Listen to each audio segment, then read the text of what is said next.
everyone, it's Sophie from Build Your Jungle, and today we are going to be repotting this Monstera deliciosa, which has gotten a bit huge and out of hand. And we're also going to be repotting some other plants too. As you can see, the cover pot will still be able to fit, I think, the new pot that I've got for this. You might be able to see there are actually 4 plants in here, and unfortunately they appear to have grown the opposite way to each other. So instead of all being facing towards the middle, the stems and the aerials are now out to the side. So I want to upsize this pot. I want to turn these around. I'm temporarily going to use this stick just to gauge the center point where I want to point them to. But this is only temporary, and I'm actually going to be using one of these kinds of moss poles, which will be better for something like this, that will just not stand up on something like that. Okay, so it was incredibly hard to fit this in the screen, so this is what we're going for. We're going to focus on the pot while I'm working on this part of the plant, and then I can move you guys if I need to when it gets to the arranging. I have a bin bag in here. It's the last bin bag, but it's already got some other rubbish in it. So I'm going to have to repot and just get the soil on the floor.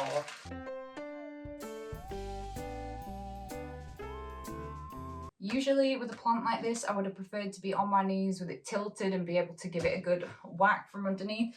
But I can't because I'm about to have surgery next month and I just don't have that mobility right now. So we're just going to improvise.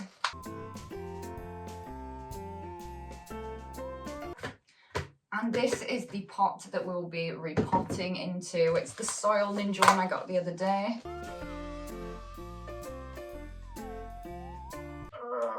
Help me.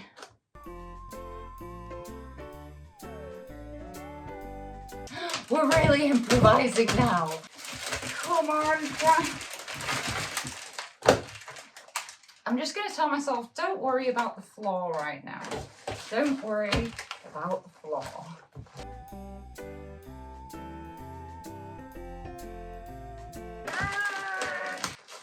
By George, I think we've got it. This is going to be an absolute nightmare. It's in my shoes. It's always in my shoes. This is kind of like the same vibe as untangling the Christmas lights that you really wish weren't in a big ball. Oh.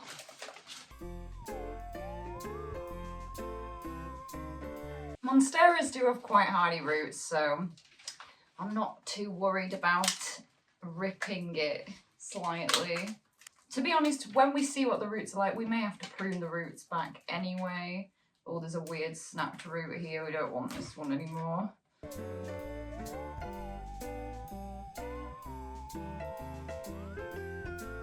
Whoa. Success. So this root started out as an aerial root, but as they do in the wild, monsteras that are right high up in the trees will put out these aerial roots. They'll go down to the ground and then they'll carry on forming a root system. So this was actually underneath with the rest of the roots. The good news is, now that I've got them, those can stay together because the stems are facing the same direction. Oh gosh. What about you? Yes! So I only needed to split them into 2 halves. Now I need to look through the roots, kind of tease them out a bit and chop off anything that might be rotting. And I'm just going to pick out the roots that I have pulled off when I was doing this, and then I'm going to reuse this soil in the pot.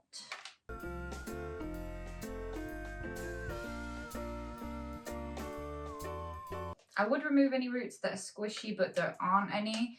I'm just removing big clumps that I think could promote rot. This is funny. This has kept the original loop round from the smaller pot it was in to start with. Gosh, this was actually a plant that I've had for many years, and inside this bit, it's actually in like an original nursery quar kind of thing. I don't know why past me and left it in that.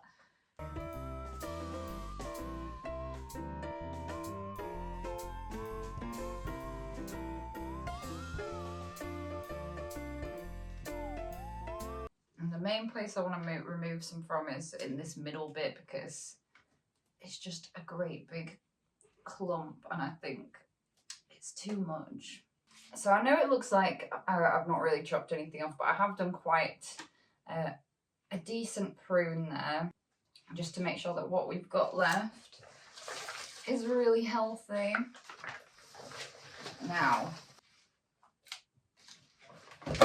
oh, do I have enough? We'll see. So this time, let's make sure we're getting them all the right way around. I'm using my Soil Ninja Monstera and Philodendron mix.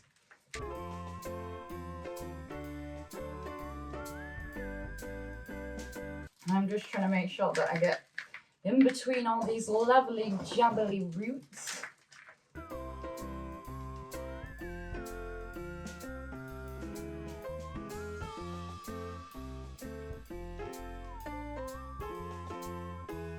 I am worried that I won't have enough, so what I'm going to do is mix some of the base mix in with the Monstera and Philodendron mix to make it go a bit further.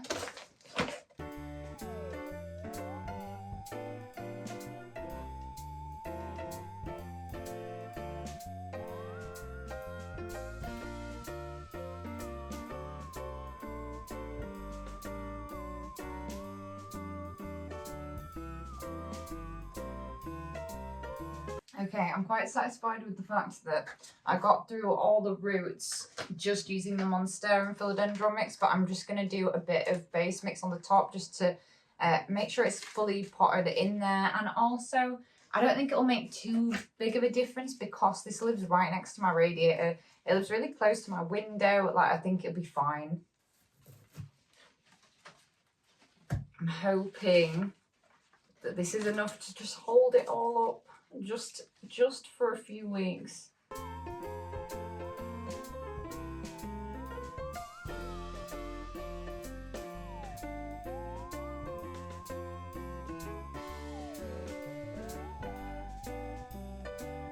You want to make sure that you are getting the stems and not the petioles, because the petioles can break off. And when I have one of those moss poles in here, it'll be perfect because it's the perfect thickness for all of this stuff to attach to it. But until then, this is what we're doing.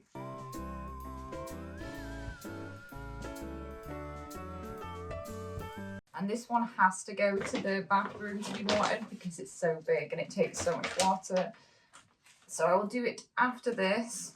But this is what she's looking like at the moment. This one's definitely her best side. Yay! And I've been putting off doing that one, but it's potentially the last time I can force myself in really bad pain to lift something for potentially months. So I was like, I've got to get this done. Continuing the theme of plants from way over yonder, we are now going to repot my lovely Calathea orbifolia. And I just noticed the last few times that I watered her that she didn't seem to be fully taking in the water because some of the leaves were staying droopy, and I picked up the pot and this is what we found. But I didn't have the right size pot for her when I last did a repotting video, but now we're going to use the Monstera's old pot. The leaves of this one are just so lovely. So I've had this in my I've had this in my houseplant base mix, and that's what I'm going to be keeping it in. So this should be able to be a slip potting. I'm just removing these old sheets. These are what the leaves develop inside to protect them from pests and elements and stuff. But after the leaves come out, they eventually just dry up on the plant, and it can be a good place for pests to hide. So it's better just to get rid, in my opinion. And it looks nicer without them. Those leaves are so pillowy. If you guys want a Calathea, but you're scared by the horror stories, orbifolia, as I'm sure you can see, is a very easy one. Calathea have a lot finer roots than Monstera do.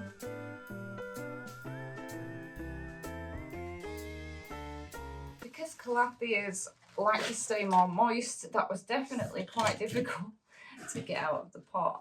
Okay, so I can see it's very nice and rooted here, but there are some roots at the bottom, probably because they've been sat in that moisture when it's root bound that need to come off because they've got a bit rotty. So just tease them away at the bottom until they're loose like that. And this might seem like a bit of an upsize, a large upsize, but I promised myself that I wasn't going to be as funny about upsizing bigger this year, and I really don't know when I'll be able to pot again. So I think I'm better off going for something that has more room to grow. However, I'm going to pot it slightly lower in the pot.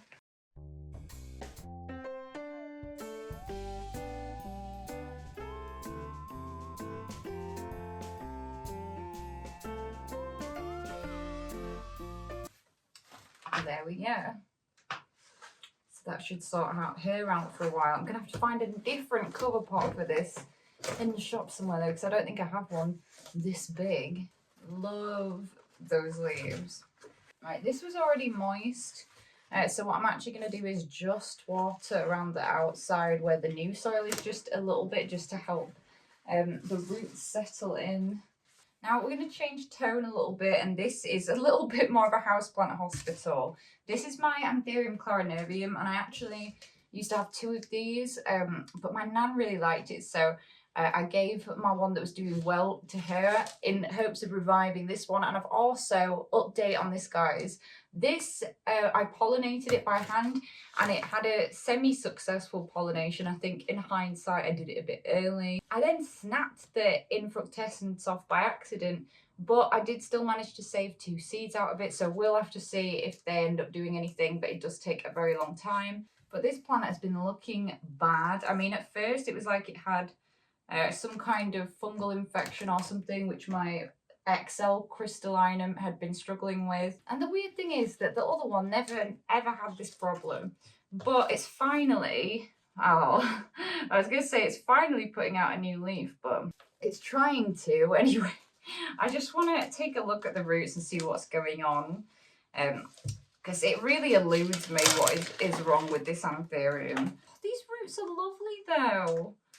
Lovely roots. Okay, there were 2 dehydrated roots, and in a series of unfortunate events I ended up ripping the bottom off, and it was actually because I thought there were pests on it, but it was actually just like a bit of mold. So now I've ripped that off.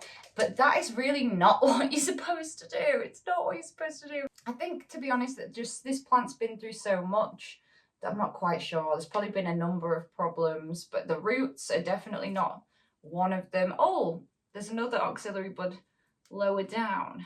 I think what's happened here has been, originally had a fungal infection, lost a lot of leaves, then it's been overwatered, then it's been underwatered.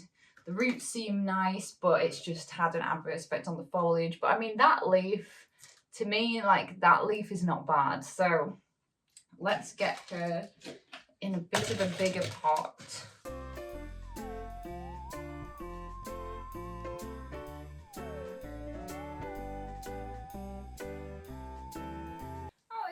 Like there actually are multiple new smaller plants wanting to grow from down below, but it had one of those like sponge plugs in the way. Right, so that's good. I've just been debating taking this big root off because it's causing me grief. There we go. And the reason I did that was because it was putting it in an awkward angle in the pot, but also to give this new little pup room to grow actually up and through the thing. I also think let's top dress this with some sphagnum. It might help to get it going more again. I believe in you, Anthurium. You can do this.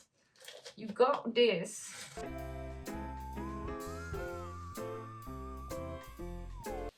She's gonna get through this and she's gonna be beautiful. And I'm not gonna let her flower this year. We're gonna put all the energy just into reviving this plant. I still can't, honestly, even though half a leaf is missing right now and the other one's got a crispy tip, I'm looking at this plant and I can't possibly think that she's anything less than beautiful, because look at this leaf.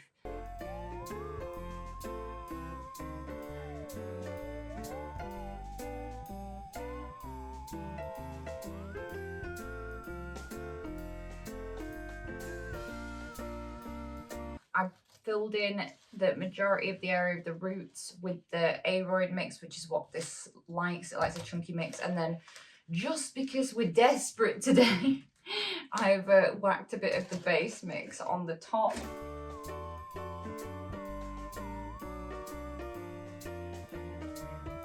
This moss has gone hydrophobic though. I need to sort it out when I water this. So I've put it around just the outside of the thing, not on the whole thing. So I don't need it to act like a mulch for the soil. I just want it to help with that area of the rhizome and help replenish it. Alina, our little plant lover on here, actually pots her anthurium straight up in sphagnum. But I feel like that's backing up my point here that moss be good for the anthurium. Anyway, that's going to be it for today's video. I know it was a shorter one, guys. I hope you still enjoyed it. I really overestimated the amount of physical stuff that I could do today. I tried.